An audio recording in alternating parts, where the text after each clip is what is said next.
Agacé lors de son arrivée, Jean-Marc Morandini connaît désormais les réquisitions de la procureure Anne Proust au tribunal correctionnel de Paris.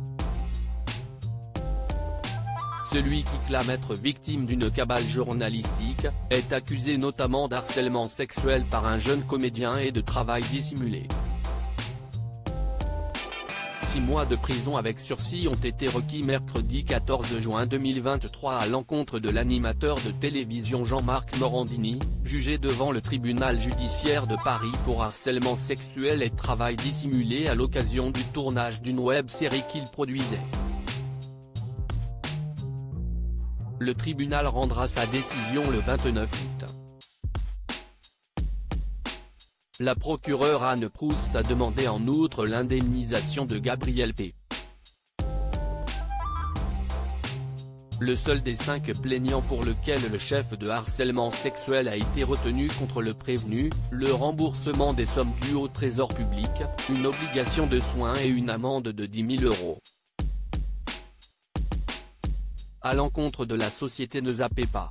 Production, NZPP, dont l'animateur est l'unique gérant, poursuivi pour travail dissimulé, la procureure a requis une amende de 50 000 €. La décision du tribunal devra être diffusée par les grands titres de presse et les sites de casting, a également réclamé la procureure. Des sollicitations explicites et réitérées dans ses réquisitions, la procureure a dénoncé le goût de la manipulation de l'animateur de 57 ans. Quelle est la capacité du prévenu à intégrer la norme ?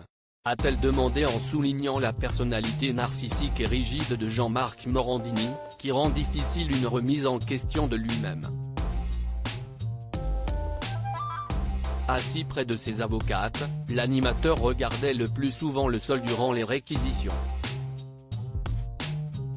La procureure a également évoqué des pressions graves sur Gabriel, 19 ans à l'époque des faits, pour obtenir un acte réel ou apparent de nature sexuelle. Il y a eu des sollicitations explicites et réitérées de la part du prévenu sur le jeune plaignant, a affirmé la représentante du parquet. À au moins 3 reprises, a-t-elle rappelé, Jean-Marc Morandini a demandé au jeune homme de lui faire une fellation, via son avatar Catherine Leclerc, une pseudo-directrice de casting derrière laquelle il se cachait. Parmi les mails de Catherine à Gabriel, la procureure en a cité un où l'animateur écrit « Vous sentez-vous de faire une fellation à JM, Jean-Marc Morandini ? Il n'est pas n'importe qui ». Pour compenser le préjudice moral résultant d'une dynamique d'humiliation, l'avocat de Gabriel avait réclamé mardi une indemnisation à hauteur de 27 000 € pour son client. S'il n'y a pas de harcèlement sexuel dans ce dossier, si est à n'y rien comprendre, avait plaidé Antoine Lachenot. Pour Jean-Marc Morandini, il n'y avait pas eu le moindre problème invité à prendre la parole après ses avocates, mais Céline Lazec et Florence Euro, l'animateur de CNU a réitéré les arguments qu'il avait développés mardi à l'ouverture de l'audience. Il n'y avait pas eu le moindre problème entre lui et les comédiens de la web-série Les Faucons avant la publication d'un article des Inrocks, à l'été 2016, dénonçant les dessous du tournage et notamment l'obligation pour les jeunes comédiens à s'exhiber nus ou à envoyer des vidéos de masturbation. Le tribunal n'a retenu que des morceaux épars des échanges avec Gabriel, a regretté l'animateur.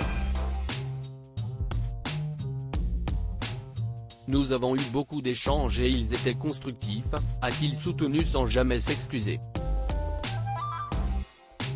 Je suis surpris. D'ailleurs, Gabriel ne me reproche rien, a-t-il affirmé.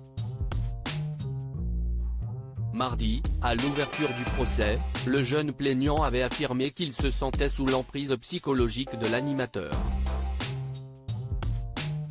Je me dégoûte, j'ai honte de ce que j'ai fait, avait-il dit.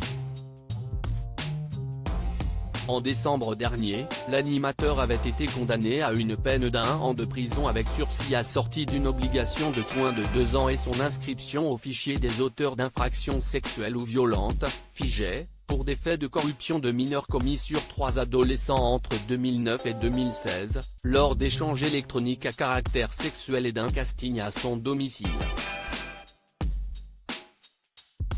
Il a fait appel de cette condamnation. Jean-Marc Morandini reste présumé innocent des faits qui lui sont reprochés jusqu'au jugement définitif de l'affaire.